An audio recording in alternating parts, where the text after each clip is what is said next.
Mhm. It's joy again.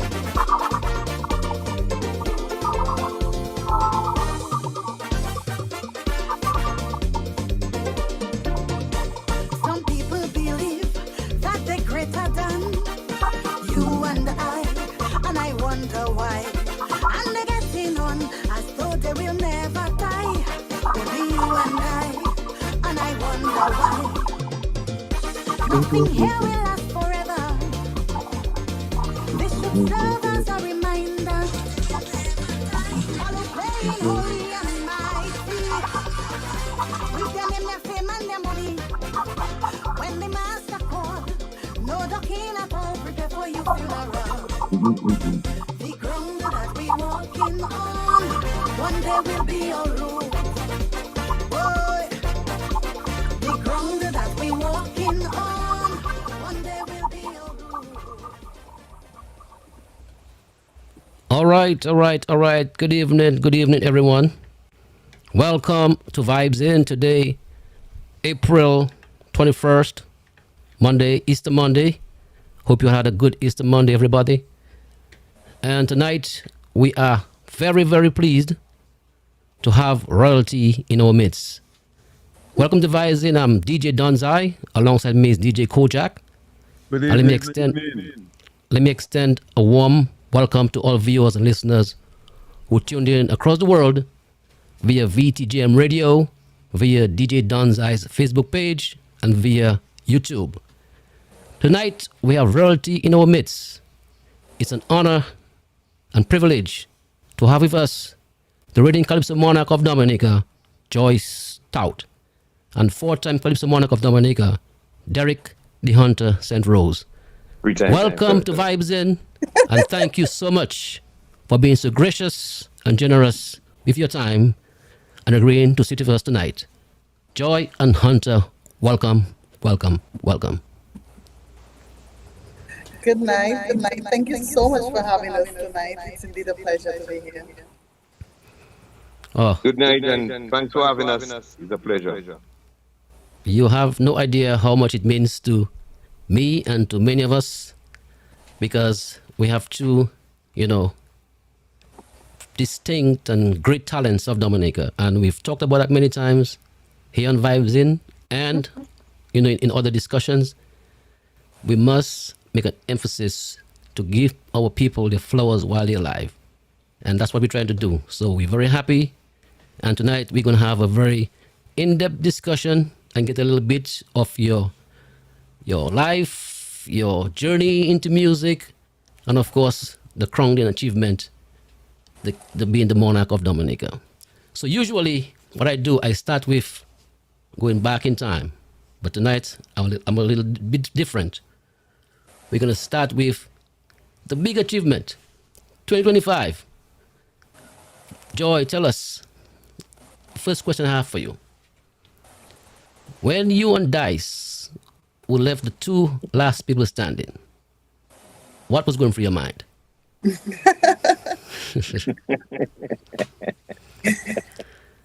I don't know if you were looking at the stage that evening, I was there. but while we were standing, you realized Dice and I were in dialogue on stage. Yes, and I want to know what you're talking about, of course. That's the question I had for you. While we were both standing there, and it was good because it was an icebreaker. I was very nervous and excited, and it was already a win for me just standing next to the big man. Right. It was a huge accomplishment, and that was already a big deal for me. And actually, we were talking about balance, and how if you look at the way the stage was set up when they called the runner-ups, we had one woman, one man on one side and on the other side. Well, so I said, oh, let's switch it so we can have what, two women on one side. And he looks at me like, this is not balanced. Like it has to be one man and one woman. And we are there having this argument at that moment. But it was good because I think for him, he realized that I was nervous also. And just talking it through on stage just calmed me a little bit while I was there. And it was a really touching moment. I mean, so the anticipation was just, it was overwhelming being on stage. It Yeah. was a great, great moment, I must say. Well, I can only imagine because we as fans, you know, being there and having our own choices, we were all nervous too. You know, we all were nervous and in the tension and the suspense, and we're waiting for the decision. So I can only imagine what you were going through. All right. So now tell us when your name was announced. Whoa! How did you feel as the Oh monarch? my God. I was a burst of joy. I felt like I was a 10-year-old again. I couldn't contain my excitement on stage. I think I started jumping, and at one point I had to calm myself, like, Joy, you're on stage. You know?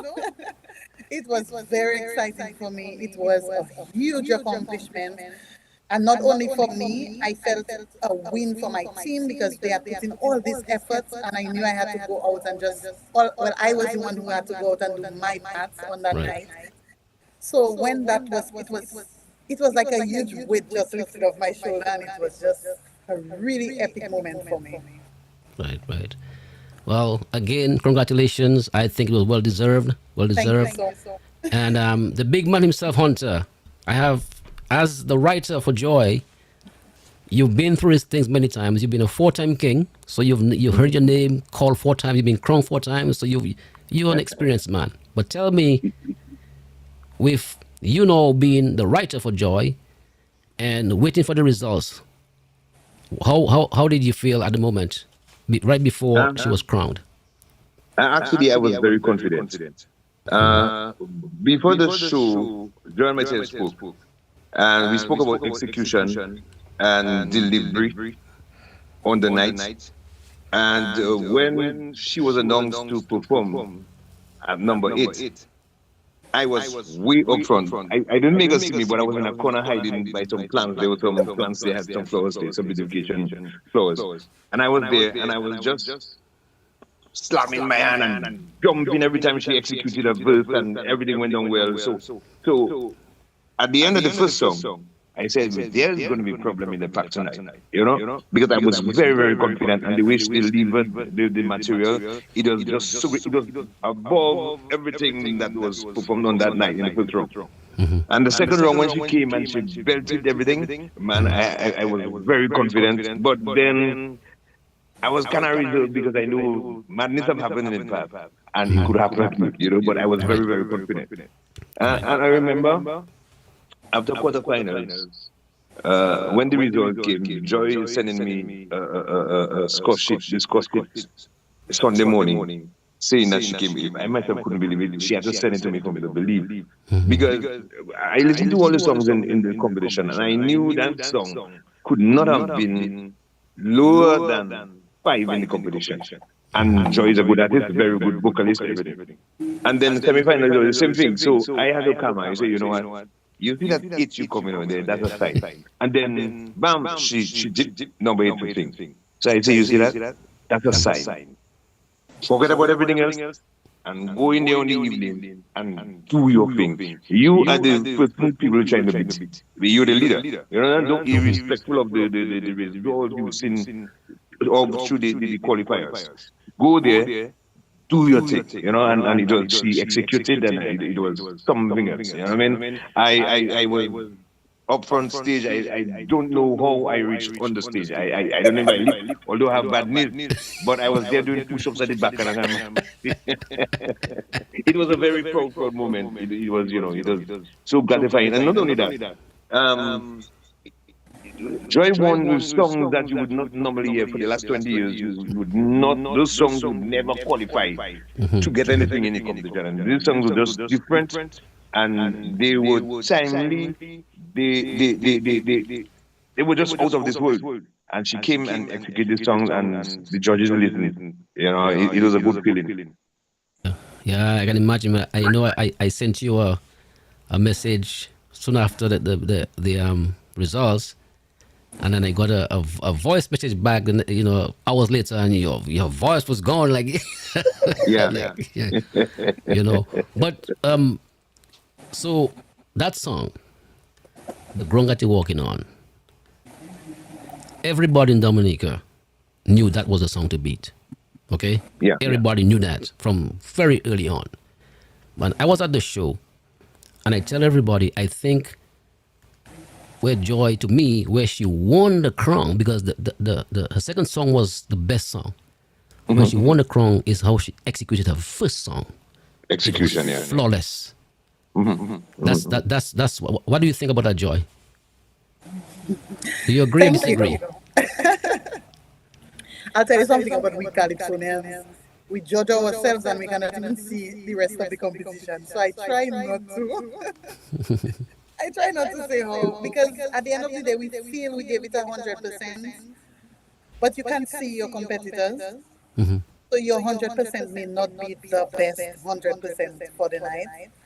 So I couldn't see what other person saw, but I'll tell you, when we planned the performance for the first song that we performed, it took out a little, let me say, the expectation was so high because the song was a song that spoke of the ills that are happening and in a way that is not have not really been spoken of before.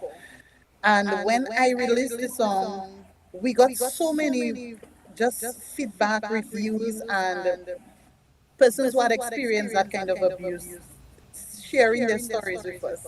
And I got to a point where it was more important that I executed this song to be a representation for these people more than competing that night. And I think that's what gave me the confidence to perform the way that I did on the first round. Because it was, I was nervous, but not in the way to win a crown nervous, but in the way that, Joy, if you don't pull this off, you let so many people down. You know, and we had to make this message being like be the voice for these voiceless people. And I think when I stepped into that space, it created a memorable performance for the viewers, for the judges, for us. Even we on stage felt the difference in the performance. So I think that runs it off. Yeah, yeah, Hunter. Talk about that. You know, her first song and the execution, how she delivered that song. Yeah, I was telling her that song is really not a song to move about like the other songs. You have a message, and it's a very deep message. And what I recognized through the years is because men are men, and the ego thing. Men don't really speak about their problem. You know, they are suffering inside and not saying anything. And even the public too, they judge you and they don't want to listen to you because you are a boy, be a man, that kind of thing. Grow up. And and working and as a police officer, you encounter a lot of stuff. People come, they report, they complain in secret, they want their name to be called and that kind of thing. So from that, I took it from that angle. And trust me, it was like a load coming off the shoulder of a lot of people, a lot of family, Right. a lot of young men, who didn't have a voice. It was just, that song was just their song. So I knew it was going to touch a lot of lives and it was going to be a very meaningful song on that evening. And even now, I mean, it's a big song. Yeah, yeah. Yes, And yes. also to add, sorry, Go ahead. once I remember when we had the discussion before, the week before, when he told me, like, Hunter sent me a video, guys, right? With, with a broomstick and a cup, right? And he's standing behind it and he has the song playing and he's doing his movement, how he wants the performance to look. And I'm receiving that video and I'm looking at this like, once are you seriously think we're doing this behind a microphone stand will work? I mean, I can laugh about it now. At the time, I was like, what happened? He tells me, this is Killer Joy. Once you can get this done, that crown is yours. And I was not sure. Well, this is a very experienced man, and he knows what he's talking about. You see, so I agree. Yeah, you man. trust the process. Trust the process. And that's what it is, yeah? Yes, Trust the yes, process. I yes, had very few people whispering in my ears, but those who did, and Hunter, even Scrunter, um, we had we have a few experienced persons in the industry, and when Hunter tells me those things, I mean, I know he's experienced in it, and he's one of the voices. When he says do this, I do it.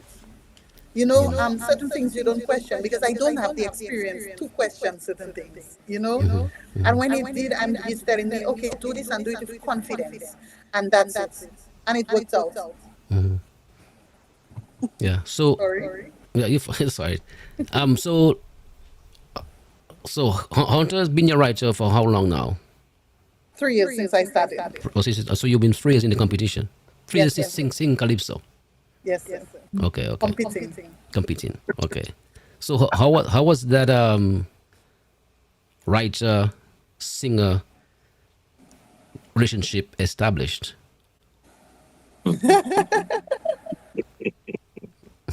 By bugging him a lot. Okay. You know, Go ahead, Hunter. I remember I was outside the office at immigration, and Joy was passing. Nobody should come in the office to do transaction so she was passing that day. She met me. She said, "Hunter, I want to think of it serious." I was like, okay, and I thought she was really joking because I know she'd been in the industry as a backup singer for a number of years. And hearing that from her, I say, boy, Joy joking. So I never paid any mind. But then 2 weeks before elimination, she said, Hunter, I'm ready for myself. I was like, what? You serious? So they had to do something quickly. And she made the semifinals. And then when I watch her perform, I said, okay, Joy is ready for the program now. We on the program now. Yeah. Well, that's good. And 3 years and crowns. So I imagine that you're gonna keep going strong, and hoping to Oh, win yeah, more, yeah. more crowns. That is More correct. crowns. And with that that merger, you're a wonderful singer and a great songwriter, experienced calypsonian. I expect great things in the future. Thank you. Yeah, man. Yeah. Okay, so now we can go back to the start. Joy, tell me, when did you start singing? I can't put an age on it, but I've started singing since I can remember being a child. My parents are very musical. My dad plays the guitar. My mom is actually a lay minister, so we were raised in the Catholic Church. Okay. And singing was like prayer to us. So morning we wake up and we'd have all our songs of praise and we'd go to bed and do the same. And everybody comes to my home. You either drink coffee, drink plenty alcohol, and then you get to dance and sing all night with my family. Country line. So where are you from in Dominica? What part of I Dominica am are you from from? a small fishing village called Sansove Oh, on the Sansovere. east. Okay, Yes. okay. Very Sansovere. beautiful, but very small. Okay. I know Sansovere Yes. up in the east. Up in the east, yes. Yes. So Okay. my parents allowed us to do a lot of musical stuff. At first, it was not competitive, just family having fun. Until I turned 15, I entered Cable and Wireless Staff competition. Hmm. Um, and then when I won Staff West in 2004, At 15. I was 16 when I won. Okay. Yes. So that was when I really started doing music professionally, which was a rude awakening because, coming from country, singing music and doing music professionally is a totally different experience. Hmm. And I actually won with Singing Sandra's Voices from the Ghetto. Awesome. So, yes. So when I won, initially, I think persons expected me to transition into big leagues one time, but it wasn't the case. I mean, circumstances chose a different path for me, which was okay. And I had the opportunity to do background vocals for years, maybe 10 years. Hmm. I did backgrounds for both tents and studio backups for majority of the Calypsonians who are performing. Mm. So I have had a lot of background experience. I have had a lot of good opportunities working with Calypsonians in the past. And I have always been fascinated by Calypso because Calypso in itself is an art form that is not just singing, it is a persona, it is a storytelling thing, and you need to develop a certain personality to do calypso. And growing up, I never thought I had that personality, because you have to learn to step into a role. And this is one of the things that Hunter has been teaching me over the years, because I'm a very exciting, joyful person. And when you have your song, you need to step into the persona of your song when you're performing, which means I have to forget this excited, joy person when I'm doing certain songs that are not so joyful. So it's something that we learn in the process also. So it's been a good experience. And 3 years ago, I kind of wanted to challenge myself to do something different. Okay. Wait, Yes. don't go too fast. Don't go too fast. We go. I always have to tell my Okay. guests because I know you have so much to say.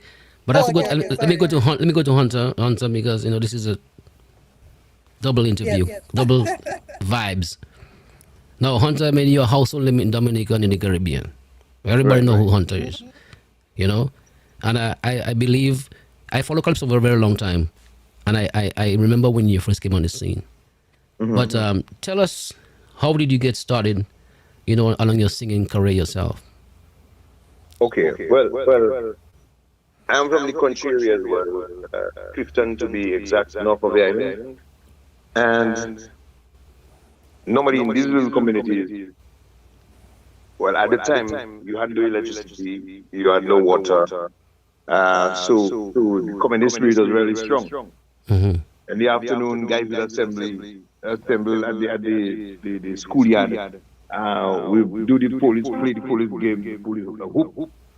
And I always had a love for singing. The older folks in the village would call me Sparrow. Yeah, Dominican Sparrow. No, but I was very, very shy, man. Shy. So one time there was a group, a youth group in the area, and they persuaded me to join the group. And when I joined the group, they wanted me to be one of the front men. Anything to do with singing, I had to be there. So I joined the Methodist choir and did a little singing there as well. And I remember one year, I decided I was going to take this thing to another level.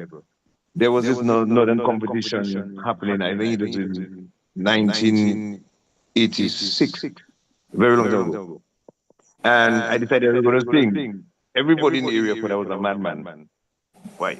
I wrote my song, I wrote a little song, Drums Are Killer, Drums Are Pain. And I arrived at the finals, didn't place. I think the following year I tried again. And then Miko told me, Miko won that competition that year. And he told me, the talent you have, I think you should take that beyond Portsmouth. You should go to Roseau. And the following year, I decided to take part in the independent competition. I met Skonta. And one time Skonta fell in love with the boys, and Skonta thought that we should tag up and work together and all that. So I was going by the name of Moggy. I had to change that name from Moggy to something that song similar to Skonta. So we came with the Hunter. And man, the first day in the national competition, kind of national competition, I'm in the finals. The songs I wrote, and from there it was only history. I took a little break in 1990 because I joined the police force that year. And 2 years after, 1992, I came back, made it to the finals, and I had been in the finals ever since. And then Patrick John wrote a couple of my songs as well.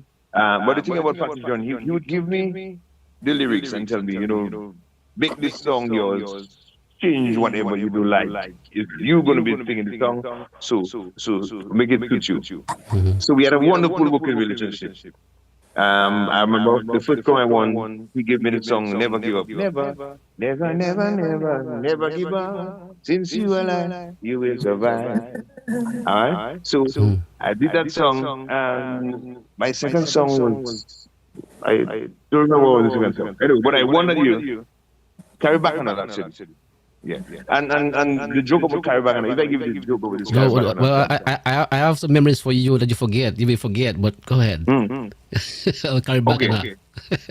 Right. So Cornell and myself, we were doing some booking in the studio, booking on an album. And at the end of the day, it was like 4 o'clock, just about to wrap up. This idea came up and I started drumming. And Cornell started playing a drum pattern similar to what I was doing. And I told you, and I was writing, as he's creating a beat, I'm writing. So I told him, I ready to record the song. Cornell told me, but you're a mad man. You mad, but we just think how you want to. I say, I am ready. I know I'm confident. I'm ready to record the song. He told me, no, man. Go home, and then tomorrow you're going to work on that. And that song was an instant hit. That was the fastest song I ever wrote. Mm-hmm. No, it was meant to be a party song. Now, when I realized the thing was getting real serious and it got real popular for the competition, I decided I'm going to use it for the competition. But what I did now, and everybody started saying, that's a which song that can go anywhere. Yeah. While they were talking, I changed the lyrics. And when we dropped that night, it was just Yeah. pandemonium. But Hunter, if, Madness. let me tell you, so I was wrong at around that time because Cornell and used to give Eddie Angol, Oh, yeah, my, my my boy. partner, and we worked together at the ministry. And I remember when that song came out very early, I heard it from Eddie, and it was smash. But there was some time, maybe because of people telling you it was a weak song, you had some trepidation. You said, boy, I ain't gonna sing that song, you know. I said, Hunter, you're a madman. If you don't sing that song, you crazy. You remember that? Yeah. Yes, and the rest is history. History. The rest is history. Boy, when I tell the man, I meet Eddie a lot. Because Eddie and myself, we did a lot of music. Sometimes, and Eddie had a love for the whole thing, and I too, just writing like mad and creating party music and so. Eddie would call me anytime, 8 o'clock, 9 o'clock. You busy? You can come to the studio, and then we'll go to the studio sometimes like 1 o'clock, just creating music and creating beat. He wasn't a very strong keyboard player at the time, but he was good at the bass. But then the patience was there, and we would play with chords, play with stuff, and it just madness. The combination was just wicked, man. Yeah. All right. So let's go back to Joy. So Joy, along your journey, so you won the Kiblen Wireless. What was it again? Star Search. Star Quest. Right. And then you said you did a little backups and so on for Calypsonians. Yes. I was going through YouTube today and I saw some videos of you performing with some bands. You played with any bands? Did you sing for any bands? I have played with you. Okay. Do you remember the names? Over the past years, I have actually been playing with Julian Affey. They have a jazz set that they do. It's very beautiful. So we have a small set, jazz, Julian Affey Martin. I have played with Midnight Groovers. Oh, have you? Serenade Band. Well, I am with Midnight Groovers. What? I know, right? I didn't know that. Yes, I have been working with Midnight Groovers for the past 2 years. That's Yes, awesome. it is an honor, Like when they asked me the first time, like Who approached you? Reynolds, the manager. I think he manages them. When he asked me, first it was for background so they could perform at festival. I think that was 2 years ago. And I was so excited, and he told me like, you need to tell me what's like how much it costs so we can have you on board. And I'm like, I can do this for free. Wow. I mean, those are the songs my dad played to me when I was a child. My father is obsessed with Midnight Groovers. And when they asked me, I just felt like I was transported back to those days, like I wish my dad isn't doing well now, but that would have been like a great moment to share with my father, to know that I am on stage with his band right now. But yes, Wow. That's awesome. Awesome. Midnight Groovers. I also worked with First Serenade Band. I have done background vocals for Michael Henderson. I did that for a few years. That was an amazing experience. You get to learn so much working with Michael. Who else have I worked with? I think that's it. Yeah. Yes, I have done other things with bands, but small things, Okay. Yes. So tell me how do you consider singing to you? Do you consider it a career? Or do you consider it something you love, you just do? Or what do you consider it? Music is love to me. I Wake up. I got to a point where I was doing music as a career and I did not enjoy it as much. But I was very young then. And when you are young, and you're stepping into that kind of space, because music can be very stressful and demanding. And if you are not somebody who knows the industry very well, you get swayed into spaces you don't really want, you don't feel like you're part of. And I come from a very grounded and spiritual background.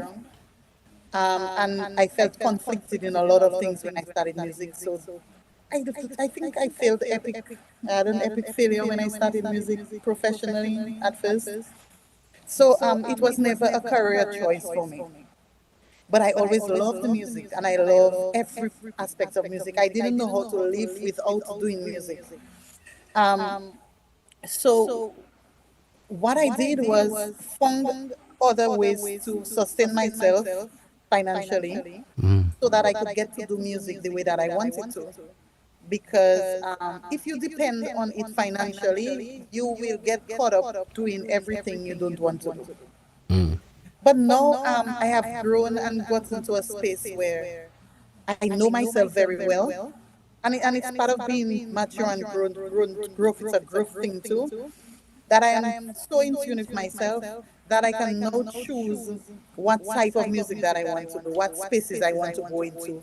I don't think twice on things in music. As soon as you tell me something, I will know if it is something that aligns with who I am. And sometimes it's not something that is admired by plenty people because you have to say no to a lot of people that would want you to do things you really don't want to.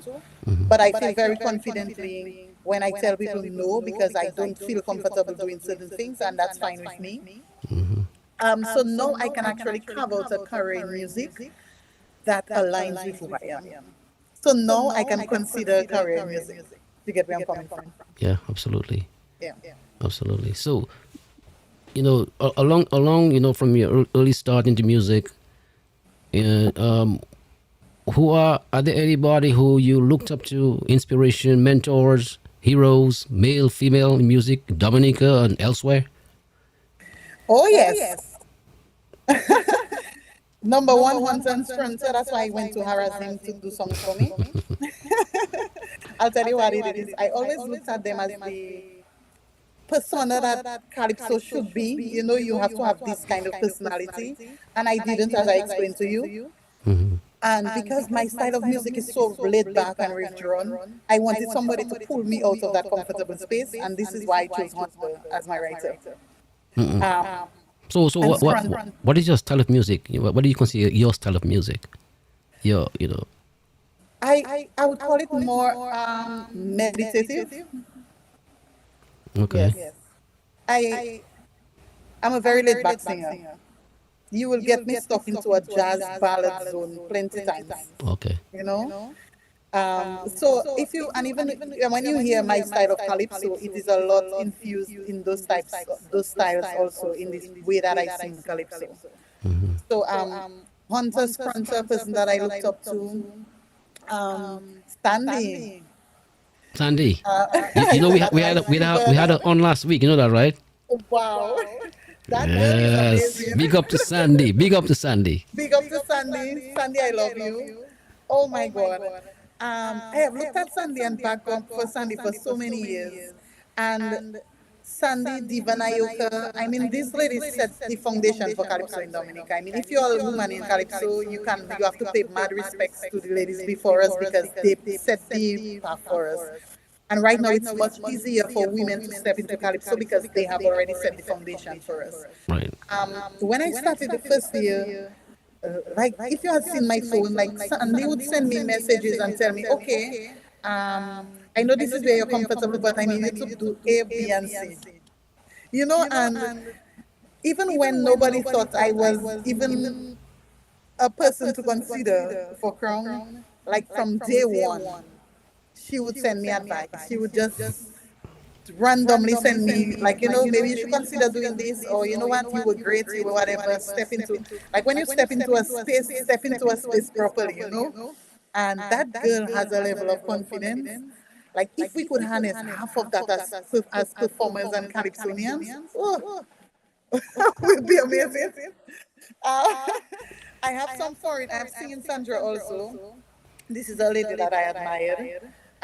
When I was in college, Ibrahim Brohim had a collection of singing Sandra's calypsos. And at that time, a CD player, we didn't own those things, we couldn't afford those things. So he'd allow me to use his, so I could go through his collection, and I was just in awe at the level of performance, the level of presence. That lady was just, she was out of this world. And I got the opportunity to study her and to learn. And I actually got to meet her personally when she came to Dominica a few years before she passed. So that was a big deal for me. And even when I sang singing Sandra's Voices from the Ghetto during StarQuest, actually Diva Nayoka was the one who trained me for StarQuest. I went to Diva Nayoka's house for one day. And I don't think I ever sweat more in that day. Why? It was thrilling, people stay out and they look at us on stage and they think it's very, we just wake up and we go on stage and do this amazing thing, but no, it's not. Excuse me, please. My apologies, guys. You're fine. You're fine. Yes. But it's a lot of preparation. And it's something that I learned throughout the years also, that the competition doesn't start on stage. The competition is weeks before, the programming, the training, the practice, the preparation. I mean, this is what makes it. And that's what it was. Teaching somebody that is more important than the singing and everything else, because we are all talented, When we get on stage, the competition itself is something else. You have to prepare for it long before. Yeah. All right, Auntie. I know you love Sparrow. That's your boy. Yeah. I know he's one of your mentors, and I know you all have done some things together. But tell me, other singers, calypsonians, artists you looked up to, during your early part of your career. It's a lot of them. Gypsy, Baron. I'll tell you what. I used to know like almost 90% of the Californians around the region. But I've listened to all of them and kind of admire the style. Some of the guys who were not very popular, I knew the voices, I knew the music, everything. So I was really, really deep into soca and California music. And that is why I learned to master the book. And a lot of the guys from Trinidad, they admire about me because they were telling me in Trinidad, who sings soca, and who is in Calypso. But because I used to listen to people like Arrow and Should Swallow from Antigua, and even in St. Vincent, Beckett, and Small Peanut. I'll tell you. Small Peanut took hard. That's Beckett. Beckett, and then there's another one who died recently. Winston Soso. Winston Soso. Man, I will listen to the whole region and just listen to the vibe. And so, and that in itself would give me the kind of energy I needed to just write and do stuff and wanting to perform and tour and stuff. And one of the things I always told myself when I came into Calypso, I didn't want to just remain in Dominica and try to win crowns, and then after this season, nobody hear about you until the next season. I wanted to be a household name. I wanted to be a promoter of Dominica's culture worldwide, and as a result of my type of writing, I got to do a lot of tours all over the globe, and I'm not done yet, because I've been doing some work with, we're going to do some stuff for Joy. We're doing some stuff with some of the bands, and one of the Bouillon artists called me out. He said, "You're a legend, and we need to do some stuff." So it's a surprise I'm not telling you anything yet. You're going to hear a lot of stuff. There's a lot of stuff happening, and I'm excited about it. And the vibes just keep rolling, boy. A lot of ideas been coming through, and a lot of writing been going through, and it's just a vibe full of love and energy running. So you'll be hearing a lot of good stuff happening. Yeah. Yeah, One of your quick a second, that was I was going to ask you, because Locally, I know every year used to come with an album, because every album you ever write in there plus the Brotherly Brothers. So I used to Right. wonder, what happened, because every year I used to get an album from Pearl in the Bronx, so. Right. And locally, I didn't touch the local Scrunter. I love the voice of Ventura and Spider. I love Spider. And I'll tell you, Ventura, Spider, Scrunter. well, Hurricane. Hurricane, I love his vibe on stage. And not only that, the work ethic. The work ethic from these guys was just different from the normal. These guys, they had the drive and the willingness to win. They just wanted to win, and every time they go on stage, they wanted to put up a good fight. So I admire this stuff about. If you need something, you better give it your best shot, or you will go stay out of it. The bricks. The bricks. What about the bricks? And the bricks, we had some nice competition. He was in I my remember. time as well. That's why I call his nice name. competition. And we up to today we are very, very good friends, very close. I mean, Yeah. But I know, hopefully I'm right. You took part in Soca Mona competition somewhere out of Dominica. Is that correct? yeah. I made to the semi-finals in Trinidad twice, Oh yeah. 1994, 1995. But the Trinity people at the time, I don't know if things have changed now, but at the time, like this thing was for them, and never wanted anybody else to make it to the big stage. And so, but I'll tell you why I said this. The first year we went down, we had guys, one guy from Trinidad, Jamo. We had one from Antigua. There was one from, I think it's the BVI. Well, a few of us from around the region. And we went in a hotel room for a whole week. The guys told us that we were going to have free rehearsal before the show. And so we only got to rehearse a few hours before the semi-final itself. You know? So and it's a run to rush to rup, and you're good. No, you're not gonna beat the people that are already well rehearsed and have everything locked down. Right. We were just pulling the slip. Yeah. But it was a nice experience still. Yeah. And I know you all released some CDs, the Brotherly Brothers. You on Scrunter. Very, very successful, very, very popular albums. What made you all collaborate and do that? Well, again, we have similar styles, and we decided we were going to team up very early.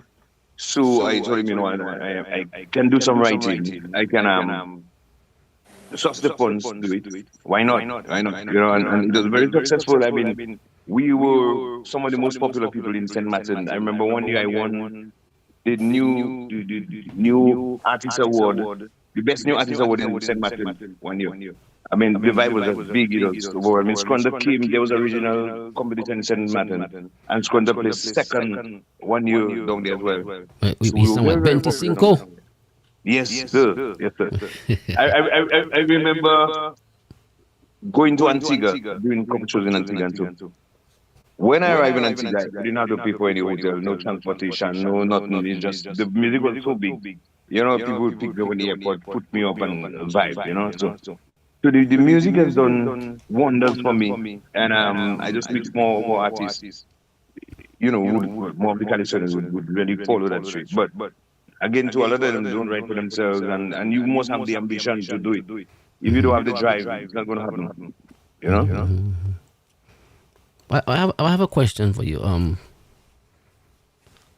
When you write your songs, how do you do it? Do you write the lyrics first and then you get the melody afterwards, or or vice versa? Do you get the melody first and then put in the lyrics? I get melody first. Oh yeah.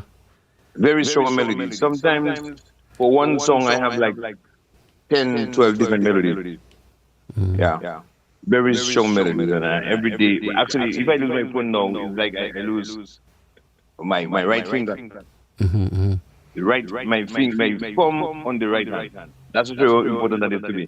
Because I have several different melodies of different songs on those phones. What I started doing now, I started transferring them in case of the one got lost. I have on another device, you know? Yeah. Yeah, but I normally come with the melodies first. A lot of times when I'm on my free time, I love pitching. Very good idea popping. And bro, you just wonder if you're around me, you're gonna think I'm a madman because there's melodies and in my own world and enjoying what I do. Right. So what year did you win your first Calypso crown? It was 1998. 98. Mm-hmm. That was the symptom you sang Carry Bacchanal. Gary Bacchanal, yeah. Okay. Mm-hmm. And then Yeah. And then the in other, 2000 and 2007, it's three crowns already. for But the free. Soca Monarch, I won Soca Monarch 4 times and King of the 10 3 times. Okay, so three crowns. Mhm. Cool. So do you know? I know you're in write.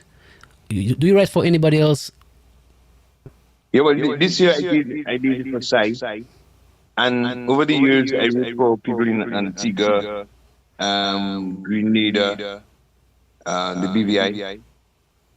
Yeah, I wrote for a young lady in Grenada. She wanted to come. Actually, she wants me to do something for her this year again. But I'm not sure how serious it is. But and then I hope to do something for somebody in St. Lucia this year. So, and I did work with a number of bands in Dominica as well. Mhm. Yeah. And So- artists, I have to introduce. I was the one who introduced a number of the artists, like Narin Murphy, Mm-hmm. Trendsetter, Thai, the Bull. Yeah, I introduced all these guys into the album, so I did my thing. Yes. You're a man who have given a lot to Calypso, not just as a singer, No, but in many in different aspects. And so let me ask you this: so, do you think you'll ever compete again as a Calypsonian? No, man, we have the front. I don't want to observe anything. Yes. Yeah. But it's one thing, I'll be very supportive of the art form and help. I normally have artists anyway, especially new ones coming in, coach them in terms of the movement on stage and use of mic and stuff. I don't know. I advise them. Normally, I watch all the artists if you're doing something wrong. I give you a little advice and so on. Those who willing to learn will listen. But I'm not going to give up on Calypso. I'll be there Right. in spirit. Yeah. Yeah, we're gonna talk like at the halfway point. At 9, we're gonna go I want to take a critical look at Calypso, but I have some more questions. So let me go over to Joy. So Joy, as a female Calypsonian, Calypso has been, for a long time a male-dominated field, and now we see quite a few women making their foray into Calypso and doing pretty well. Now look at you. You're the crown. You're the second female monarch in Dominica after Tasha P. And we had like 5. Was it 5 in the finals this year? 5 women or 4? 4. We wanted 5. Yeah, 4 women in the finals this year. So let's talk about women in Calypso and what do you think? How do you think your participation enhances the art form? I'll tell you what it is. I'm trying to not step on any toes while I'm saying what I'm saying. Speak on Vibes, and we speak freely. Okay, we speak freely. But I think this year the standard or the quality of performances was better. I think we all came out to fight this year, and I think it had a lot to do with the number of women I mean, we had 4 strong in finals. We wanted 5, but we got 4. Fair enough.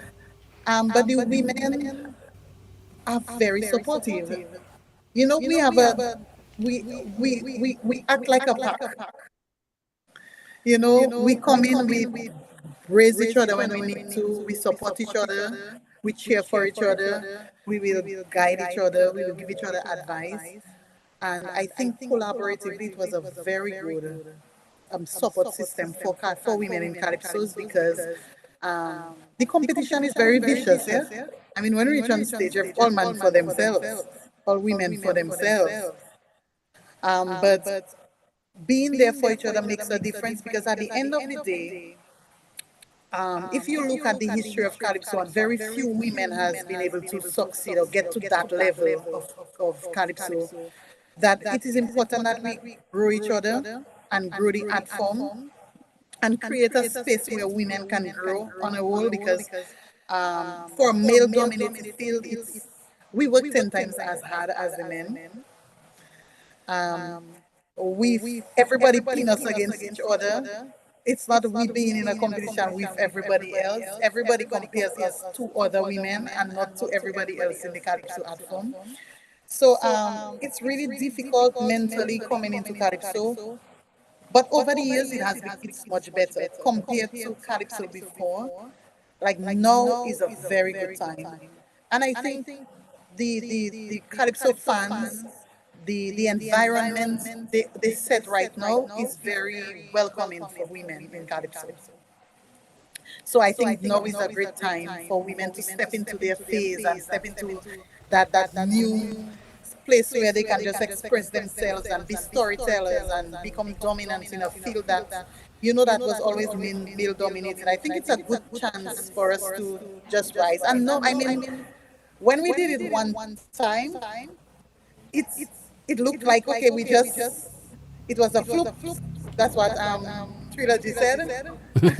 But now that we've done it twice, it kind of cements that this is possible, and it will encourage more women and younger ladies to join the art form and know that there's a very good chance that once we put in the work, we will become winners in Calypso. Yeah. I think I just heard you allude to what I'm about to ask. So do you, in your opinion, you think the public is very accepting of women in Calypso today? Today, yes. I think so. Yeah. I think so. I mean, very. The public would usually have this one woman that they would rally behind, and the appetite for many women in Calypso was not a thing. I'll share with you something that I maybe shared with 2 persons since I'm in Calypso. And when I joined, when I once started, I wanted to join the big leagues of Calypso. I had a conversation with my mom, right? Mm-hmm. And my mom said to me, it's okay, you're going to enjoy it. I mean, I know you love Calypso, but you won't win. I was in 2004. The possibility of a woman Calypso monarch was not even a thing. This is a lady that taught me all my life, even when I couldn't sing, how great I am a singer. And eventually I learned to become a singer, telling me at this point so that she doesn't give me the expectation of something that she knew society was not ready for. Mm-hmm. And that is the reality of it. I mean, we're breaking barriers right now, but that's what Calypso was from time. So it's a good place to be in Calypso right now. When you won the crown, you didn't remind her? Pardon? When you won the crown, you didn't remind her that you told me. What too is glad to hear that you say that you women stick together because we had Sandy last Monday and she said that it was like a fight down with women when she first came into the scene. But I know she's listening, so she hearing that now, And they got the worst of it, yeah? Yeah. I remember in Sandy's time, I mean, I was doing backgrounds, and I know how difficult it was. Yeah. You would be a warrior on stage and you had to work 10 times harder. I mean, you couldn't be yourself on stage as a woman, Like, and I think that's why a lot of women fail because they tried to be so much like the men that they didn't get a chance to be themselves Themselves, right. performing, you know. Right, And right. when you're performing as somebody else, I'm not in your space, you cannot be, you cannot win at things, you know. Yeah. So Yeah. So how about the other, the Calypso fraternity? The public is accepting. How about the Calypso fraternity itself? How they how, are how huh? they are also. Okay. Oh yes. Even within the association, I mean, the support I have gotten from the 3 years that I'm in Calypso, it's it's amazing. Like, I would randomly just ask like fellow Calypsonians questions on how to do things, and they would pull me aside and just guide me. Even Observer, I remember the 2 days before the show we were rehearsing, and he stopped me and he told me, we started having this conversation, and he was giving me advice, and then when he stopped, he looked at me and said, "Why are you looking at me like this?" I said, "You realize we're both in the competition, right?" But it's nice that, I mean, when we step on stage, we're competing. But at the end of the day, the beautiful thing about competition is it's not good to win when everybody else struggles. You want to be the winner of all winners. Oh, And yeah, even I it understand. broke my Yes, heart, yes. even the night when Checo wasn't well and JD wasn't well, because JD, I cannot even talk about this guy. This guy is truly amazing. And I really wanted to see the best of JD that night, because I think JD would and Checo would upset us, because I don't think people understood what they had coming, and they were not well that night. And it broke my heart, because you want your competitors to be at their A At the game. best, So, when yes. you win, Right. I can tell them, Yeah. I won you at your best, no excuses. Right. So Right. your first attempt, you made it to the semifinals, Semi-final. and it's last year you went to the finals also, right? Last time I made it to finals and I placed fourth. Fourth, Yeah. and this year you And this year I won. monarch. Yes, slowly but Yes. surely. Yes, well, not slowly. I mean, that was rapid. I mean, usually people don't win a crown that fast. That was a rapid rise to It was a lot the. of work, though. Yeah. Some of them never win too. There are some of them there for ages. Grandfather Indian never wins. So that's a Never good. win the crown. But I'll tell you, even these, like in the tents, these people encourage me to be in Calypso more than the winners in Calypso. Because when you're in the tent, you look at the people that actually have the love for Calypso, who has been doing this for years, and you get to appreciate Calypso on a whole new level.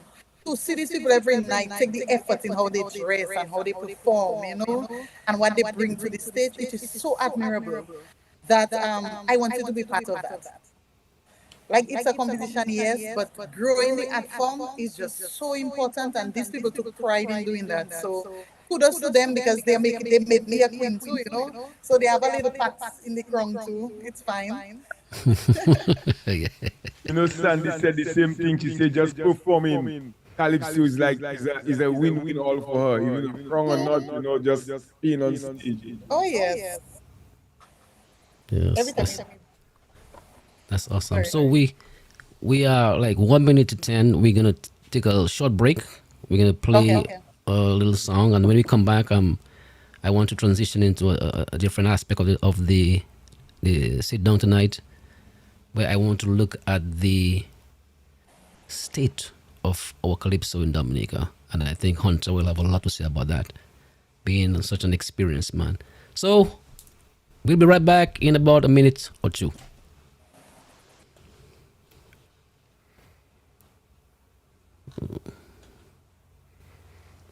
Let me see what song should I play. I'll play this one.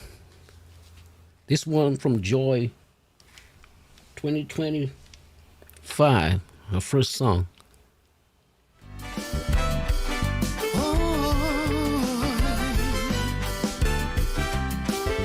My heart is breaking. Oh,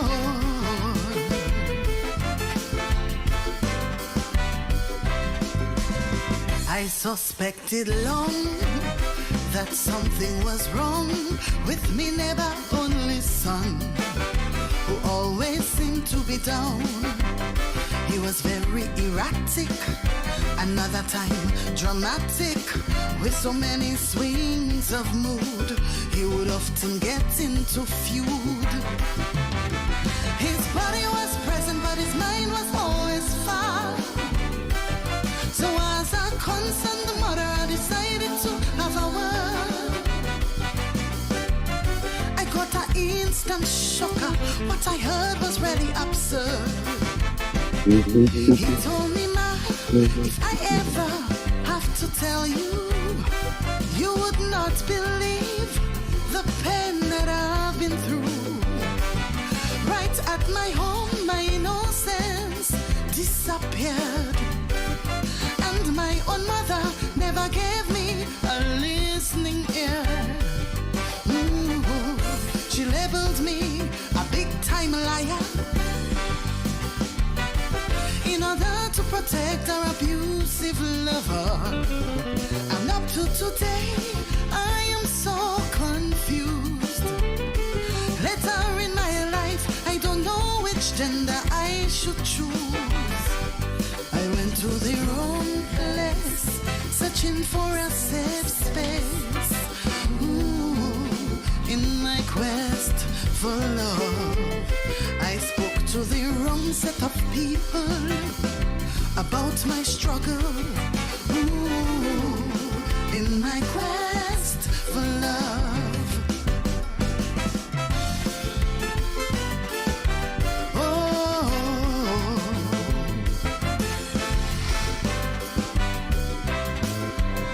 life for me is hard. I wish I knew my dad, 'cause the only man I know penetrated me from head to my toe. I confide in my cousin, who later proved he was rotten. I feel so helpless and weak, I often cry myself to sleep. I was threatened if I tell anyone I would be dead. Suicidal thoughts keep running through my head. Worried and traumatized, emotionally I am paralyzed. He told me, man, if I continue to tell you, you would not believe the pain that I've been through. Right at my home, my innocence disappeared. And my own mother never gave me a listening ear. Ooh, she labeled me a big-time liar in order to protect a long-term lover. A day like today, I am so confused. Later in my life, I don't know which gender I should choose. 'Cause I went to the wrong place, searching for a safe space. Ooh, in my quest for love, I spoke to the wrong set of people about my struggle. Ooh, in my quest for love.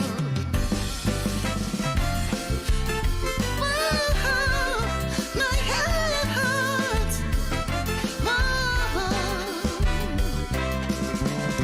Our boys are in danger, with family and stranger. I'm really at a lost, 'cause you don't know who to trust. One would have thought that it was just our girls. Society so corrupt, them destroying our diamonds and pearls. Our children are craving security, love and joy. Their innocence should be protected and not destroyed. They will go unnoticed, for those crimes should be brought to justice. Our children are crying out to tell you, you will not believe the pain that they've been through. Right at their homes, their innocence disappeared.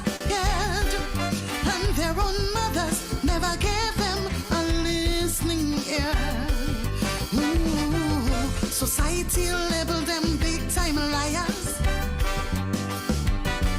in order to protect their friends and their brothers.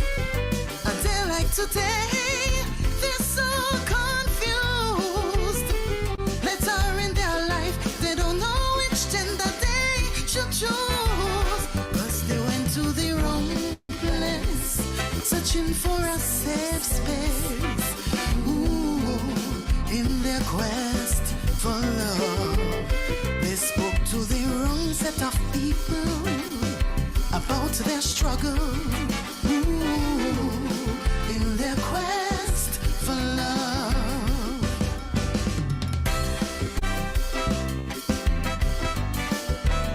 Oh,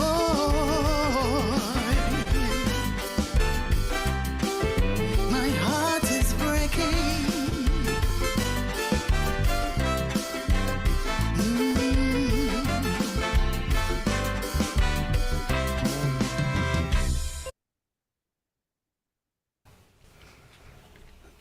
All right, we are back. We're talking to the 2025 Calypso Monarch of Dominica, Joy, and 3-time Calypso Monarch of Dominica, Hunter. I just remembered something. We talk about Calypso often, and I think too often we understate or ignore the contribution of swing stars, and I'm at fault of that. So myself, Hunter, tell us the the impact that swing stars has had on the Calypso art form in Dominica. Well, actually, there's no calypso without swing stars in Dominica. And they've been doing that for the last 45 years. I've been doing a fantastic job as well. And the musicians are very supportive, even in terms of helping the artists with scores and helping to coach them as to how to deliver, how to bring out their songs. Very, very supportive. So we have to give them kudos for that. We have to give them the props for that. Yes. And very dedicated men, and boy, enough thanks is not enough to give them, to tell them. I agree. We really appreciate them. I agree, and they've been doing that for, decades upon decades. Long, even very, if- very long time. Yeah, with new people, but the professionalism is still there, the commitment is still there, and swinging stars, like you said, we can't thank them enough. What are your views on that, Joy, on swinging stars? I support that also. I have been doing backgrounds in the past with the band when I backed up in things and at the competitions also. Swinging stars is a big part of Calypso in Dominica. Hunter said it right, there's no Calypso without swinging stars, and they support us a lot. My personal experience is amazing because they have assisted me in band house. Well, I'm very fortunate that I have Hunter, because Hunter goes in and assists me in a lot of areas musically. But the band is very supportive. The band is very, how you say that, experienced in Calypso. And they are very dedicated because, let me tell you, backing up for Calypsonians is no easy task, I can I imagine. mean, we are a generation of our own, we very difficult. I mean, how the musicians are. We have our days where we can be very difficult, and they get us on good days and bad days. So I cannot say anything. Kudos to the band. Yeah. Yes, swing stars. Big up yourself. But Donny, I never see a band with someone laddie white. Let me tell you something. You're talking about fellas living in band at 1 a.m., 1:50, that kind of time. And the guys will stay there. Some of them falling asleep, but they're trying to make sure that everything is on point, for the task ahead, which is very commendable. I really love the dedication. Absolutely. Kudos to them. Absolutely. I don't know if you guys remember, it had 1 year they tried to get rid of Swinging Stars. That was in Grammar song. And that Calypso show didn't start maybe around 1 o'clock in the morning, man. At 1 my o'clock in the God. morning, I was told.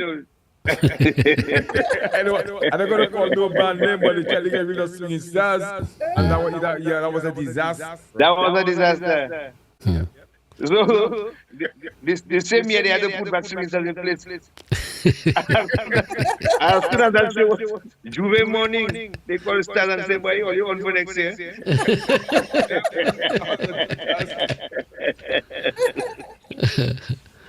Yeah. But Hunter, you know, a very serious part of this discussion is there's a lot of talk in Dominica about the nature of our I say politics, Calypso in Dominica, and Calypso, in many people's opinion, seems to be a dying art in Dominica.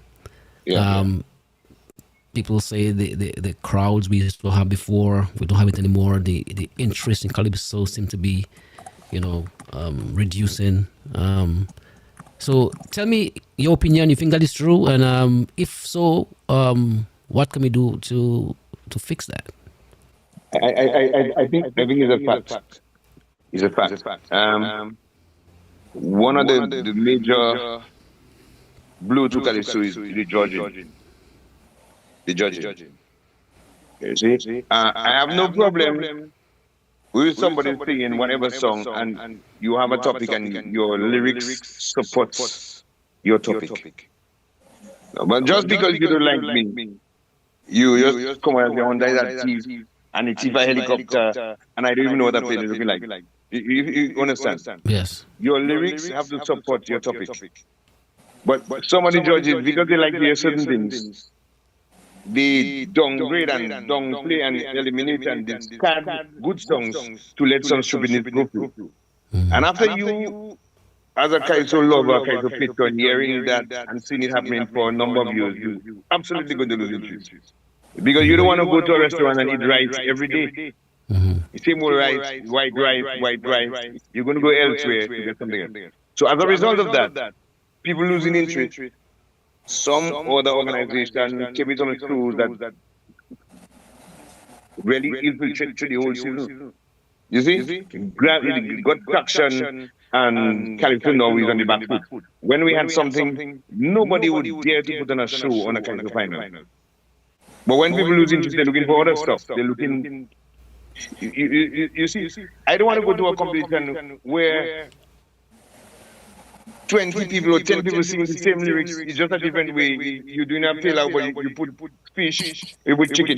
20 people doing the same thing. It doesn't make sense. And some of the songs are not well written. So the judges are to be blamed big time for people losing interest. But there is hope.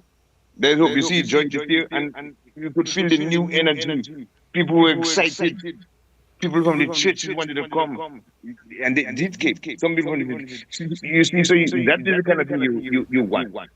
People can sing the political songs, but make it make sense. You see, and you don't want that kind of offensive lyrics. You attack people, family, you attack their children just because you don't like them. There must be ways in which you can put your thing across. You call a man a thief in a nice way. You know what I'm saying? You don't make it offensive. So I remember when Rabbit sang the song, Marry Good Charlie, Charles Savin danced to that song. It was not offensive. You see? But when you want to attack people's personal life in that kind of aggressive manner, they have relatives, they have friends. Right. They're going to stay away from your mess. You know what I'm saying? So we can do better than that. The judges have to come good and judge a speed as a speed. Yeah? Let people start to get more interested in the thing. And another thing is, well, the schools, we have to go to the schools and try to encourage young children. And one of the things that really grab a lot of people's interest is the fees have to be attractive. You know what I'm saying? No, we are on a low. I don't know how we're going to do it. Might have to get sponsors, but make it attractive so younger people can see that the thing is enticing, they can come in. That's how you're going to you draw people in, and the younger people they have their following too. And even the new bit, I have one problem with that. We could use it, fuse it to the kinds of bit because that's the thing now. That's the young people type of music. So we could use a little of that to create nice stuff, to create the vibe. Okay. Well, I agree if you want to. I agree. Let me ask Joy. Along the same lines, Joy. Hunter said that in his opinion, he thinks that the judges have a part to play in Calypso's winning popularity. And what I get by that is the judges reward songs that he think, in his opinion, are not worthy of being rewarded, right? For many reasons. And one of my pet peeves, as a Calypso lover, an enthusiast, and very close observer of Calypso, is there is not enough of a variety of subjects being sung in Calypso in Dominica, right?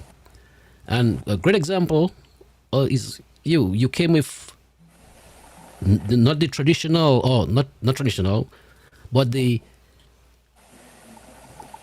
what you call it, not popular, but the most sing about topics. Yeah, the most sing about topics. You sung about the ground we're working on, and quest for love, right?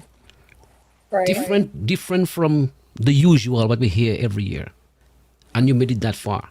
And some people are of the opinion that this sort of topic, this sort of lyrics, is not popular in Dominica and is not competitive. But you prove otherwise. So just please talk about that, for us. When I joined Calypso, that was actually the resounding response that I got from people. Like they knew that I sang well and I performed well, but they're like, "You really think you're going to make it with this type of songs?" And I'm like, "We'll see." It's very bold to do those type of songs like right now. Like you would think doing political songs was being bold. It's not. It's expected. Being bold is doing something outside of what is expected, which is what we did. Because people are afraid to do that because it limits your chances of winning because the precedent has already been set, And I think it's not the judges have a lot to do with that. The public has a lot to do with that. But I think most of all, we Calypsonians have everything to do with this. We have to understand that this art form belongs to us. And if we cannot stand and fight for it, then nobody else is going to. So we can blame it on everybody else, but at the end of the day, we don't do anything about it. We are the ones responsible for killing the art form. And we have to accept that. The association is not separate from us. We are part of the association. So I think over the years, we have allowed that type of behavior, that type of accepting of anything to happen. Right. And I think we are competitors, so we are afraid to speak about certain things because, we all want a seat. But when it's wrong, it's wrong. And if we cannot be bold enough to do that for ourselves and each other, it will not be this, it will not work out. And it shows now in the numbers, like Calypso is really dying in Dominica. It's evolving. We have so many musical influences right now, and our younger generation have so many options. Right. Like, why would they choose Calypso? And this is what we have to work on building. That Calypso is not just entertainment, it's cultural, This is something that we have had from generations. It is one of the founding type of music that we have had from our ancestors. Why don't my children know about Calypso in school? Like, I teach them Calypso at home, True. And I think Hunter is right, which is we need to start from the schools, like to start building this. And I think one more thing with the Calypso right now, it has become a mirror reflection of our conscience. This is what happens in Dominica. Everything is political. Like we don't know how to separate ourselves from politics, and I think because of that, we tend to, or we figure it works, and we all run into the same thing, and we do not realize that we all have a different role to play. We have those that sing about the wrongs. This is wrong. This is what you're doing. It's a political thing. You have others who sing about self-building. Different ways to address certain things. We don't have to all be the same. And we had a meeting with the judges actually before the season. That was in January. And it was so interesting that it just brought up the statistic that I do not want to be wrong, yeah? But it's not the exact thing, but in bracket, that's what it was. In the past 16 years, we have had 4 placings of songs that were not political. Wow. And that was a shock to me. I couldn't believe that 16 years would be 4 places times 16. And you have 4 out of this number that are not political songs. I mean, it says a lot, Absolutely. Yeah, Absolutely. it says a lot, and I think it's something we have to address as an association, and we need to, if we need to break it and build it again, maybe that's what we need to do. But we really need a revival for Calypso for our future generation. Yeah, yeah. Yeah, Wow. Donny, Yes, just to Lord. support Joy. This year, my very good friend Bob came up with a song. If you say you love and you're not patriotic, and he had me in a bracket as one of the non-patriotic Dominicans. Why? Because I'm not singing the same thing you're singing. So, in a chat, we have a chat. I asked him, what is patriotism? You for 20 years going after one set of people. And there are so many social ills in society. None of you thinking about it. And we can go back, and that is right. We can go back. We have child abuse, we have women abuse, we have elderly abuse, we have abandoned mentally children, all these social ills.